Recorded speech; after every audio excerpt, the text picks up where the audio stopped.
In question 1, the question is asking us to find the unit that is only used for vector quantities.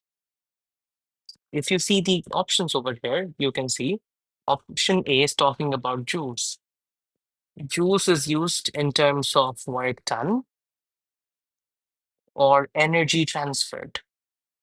And as you're using joules for work done or energy transferred, both are scalar quantities. So you cannot use joules as the answer.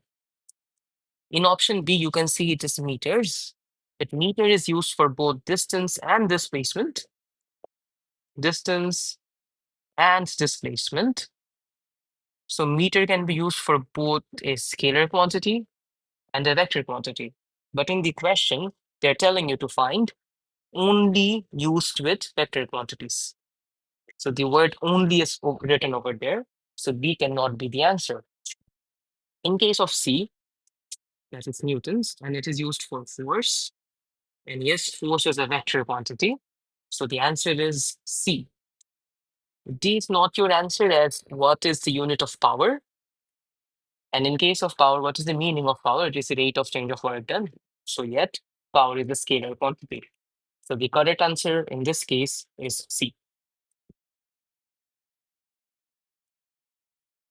For question 2, you need to recall Newton's third law pair forces.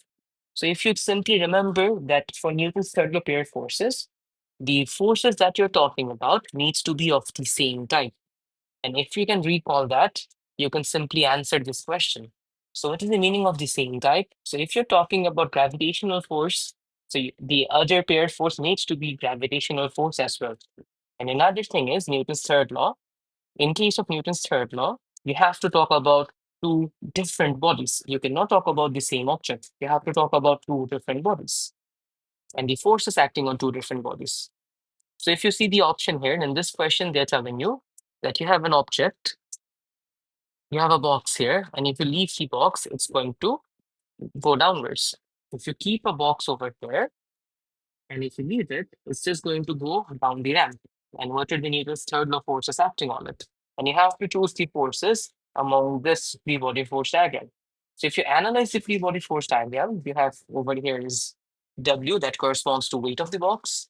R is normal contact force. F is frictional force, and D is air resistance. So if you try to find Newton's third law pair forces, and if you check out the options, we have force and beats.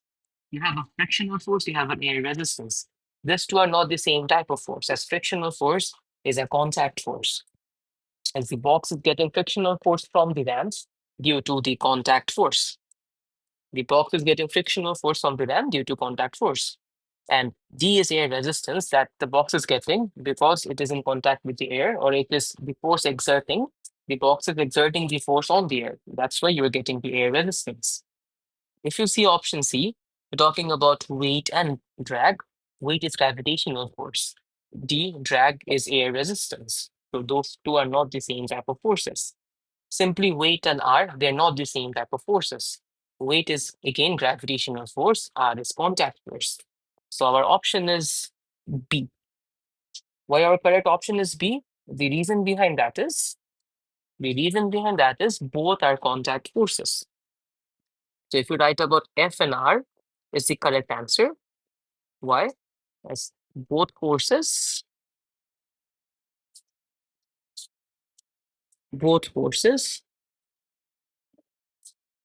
are contact forces. On this, both forces are contact forces. So as the box is in contact with the ram, it's getting normal contact force, and as the box is in contact with the ram, it is also getting a frictional force. And look, they're acting in different directions as well. So the correct answer in this case is B.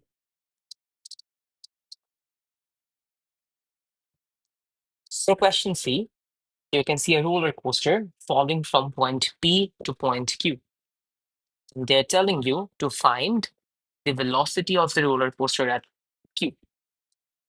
Let's try to figure it out. When you have an object over here, and this object is falling from this point to this point, it is actually falling a certain height. So if the object is falling from here to here, there's a change in gravitational potential energy. As there's a change in gravitational potential energy, that amount is converted to kinetic energy.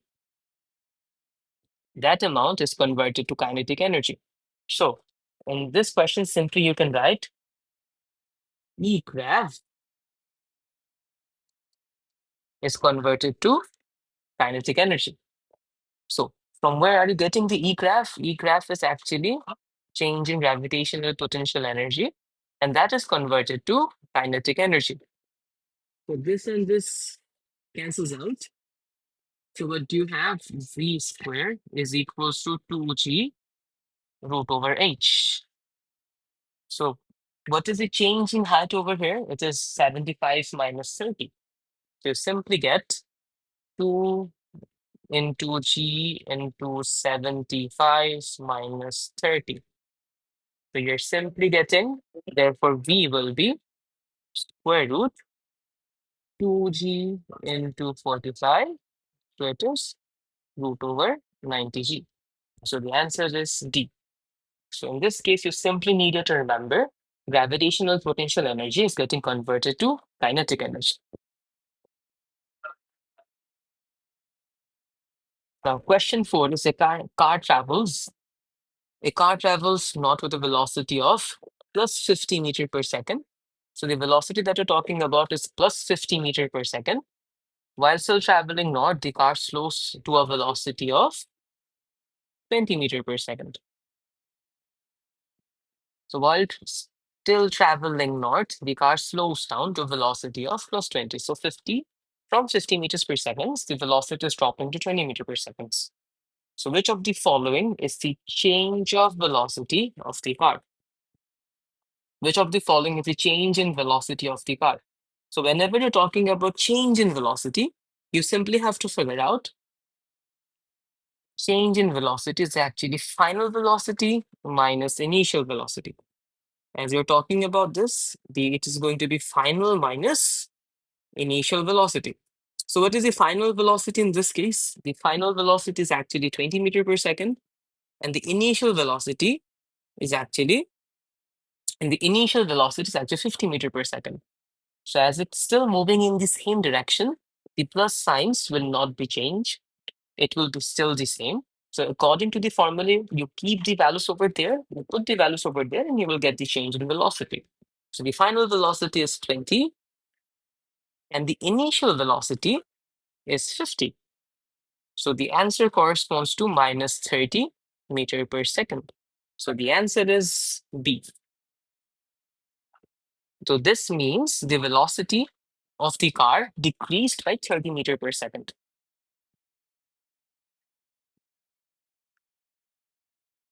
No, this question is about vector diagrams. So you have P and Q, and clearly can see the angle between them is not 90 degree. So you have to go to parallelogram. You have to go to parallelogram rule. You have to use the parallelogram rule. So the question says, which of the following is correctly drawn scaled vector diagram for resultant R for forces P and Q? As the vectors P and Q or forces P and Q are not acting at an angle of 90 degree to each other, you simply have to use a parallelogram rule. And what is the parallelogram rule? You convert this thing into a parallelogram and then draw a head to tail diagram. So this thing, if you draw it again over here, so this can be correspond as Q, and you can correspond this as P over here. And so from here to here, you will get, and from here to here, you will get a vector diagram. And that is the resultant force. So you drew P over here. So this is P and this is Q. So start to end, you're getting this diagram. So this corresponds to option D.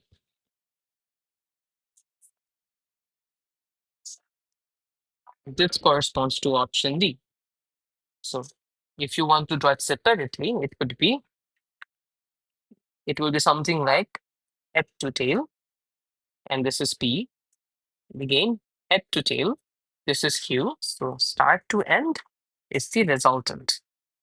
So option D. Either you follow this method or this one, is exactly the same thing.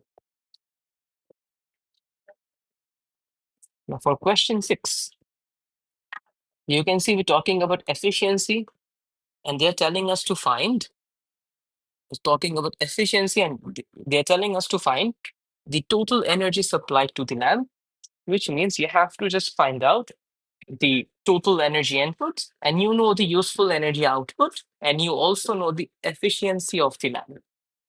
Keeping in mind, they're not talking about percentage efficiency, they're simply talking about efficiency. So what is the formula of efficiency? That is useful energy output, useful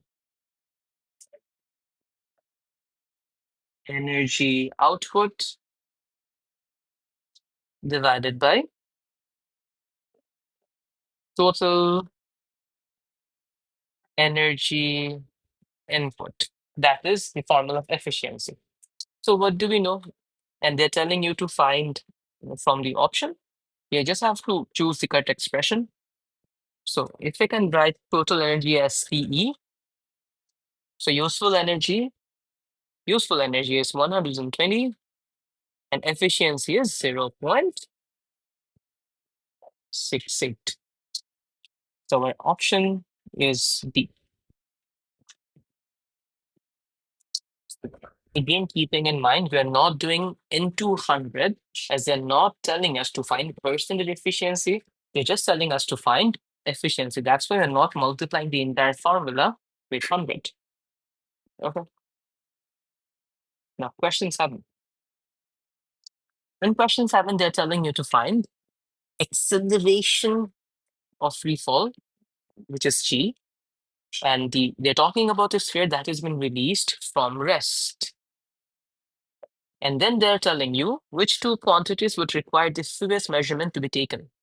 So for you to find the value of G, what are the two quantities that require fewer measurements? So this question corresponds to something like the questions we have done in the previous year. So for you to find this question and the falling sphere question from where you have to find G, you can think about H equals to UT plus half GT square. And as it is falling from rest, you can simply get H equals to half GT square. So if you plot a graph of y equals to mx, so you can simply find time from here. So height is in the, you can put height in the y-axis, t squared in the x-axis, and from the gradient of the graph, you can find acceleration due to gravity. So you need to have height or displacement and time. So let's see the options. In the option, you can see option A talks about displacement and initial velocity. All right. So for you to find initial velocity, you need to not directly find initial velocity, you have to calculate initial velocity. And for you to calculate initial velocity, you need displacement and time. So they do not fall under fewer measurements. So if you talk about C, you have to find final velocity. So for you to find velocity, you have to have separate measurements and then use them in a formula, which is velocity equals to distance by time or height by time. So option D will not be your answer as well. So the answer is option B. And in case of option B, you just have to find displacement and you just have to find time.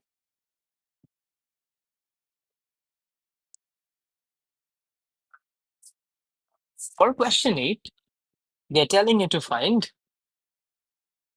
which one of the following expressions will talk about work done.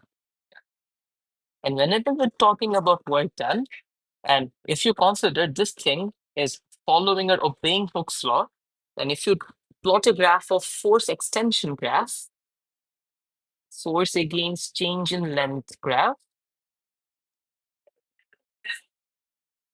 the area under the graph would give you work done. That is half into force into change in x. But in the entire option, you do not have a force over there. The entire thing is described as stress and area. So if you plot a graph of stress against strain, the area under the graph would be half into stress into strain. That is actually work done per unit volume. But the question is asking you to find work done, not work done per unit volume. You have to go through the options and convert them and see whether you get half into force into extension. Which option gives you half into force into extension? You simply have to figure out that. So if you do option E first, if you see option A, convert this. So you're getting half into stress can be written as force over area divided by area into change in length. So this will give you half into force by area square into change in length. So this and this are not the same. So you're not getting work done. As for you to get work done, it needs to be half into force into extension. So A is not your answer. Okay. So for B, if you want to go for B, so let's see what's happening over there.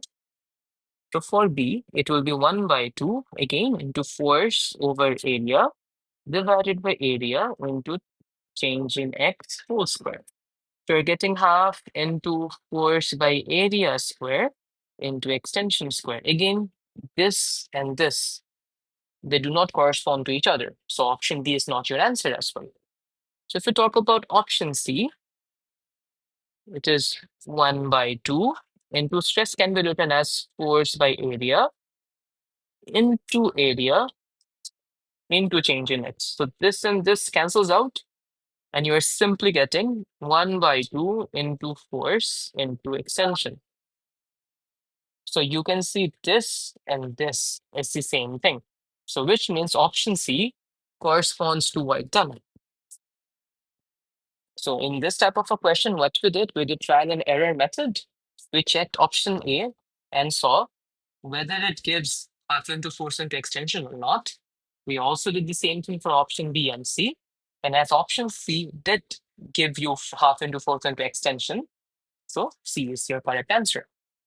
In question 9, we can see there's a velocity time graph for the motion of a ball, but it is not clearly stated in the question whether it is dropped from a certain height or thrown upwards. So by seeing the graph and by seeing the options, we have to figure out. So first of all, we need to understand the area under velocity time graph. The area under a VT graph would give us displacement,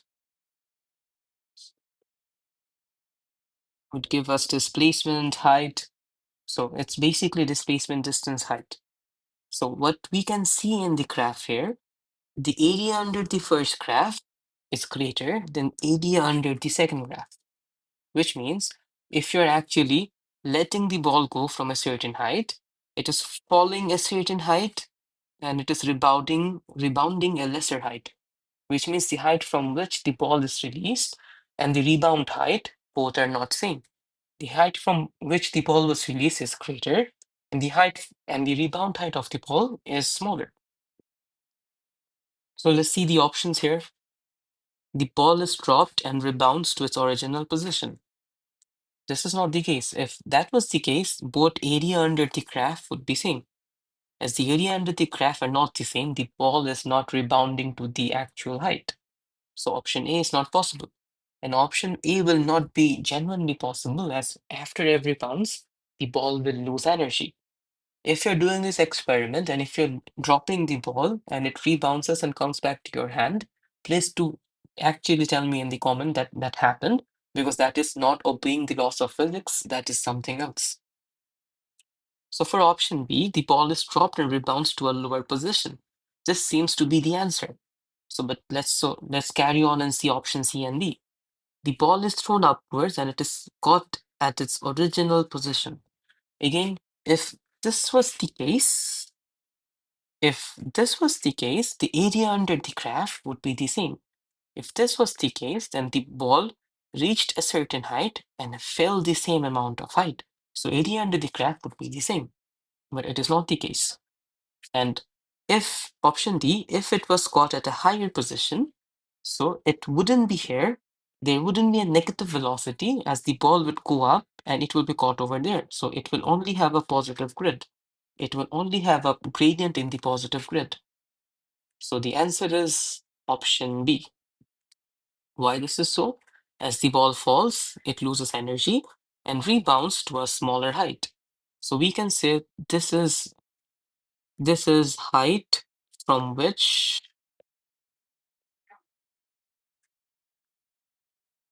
the ball was released,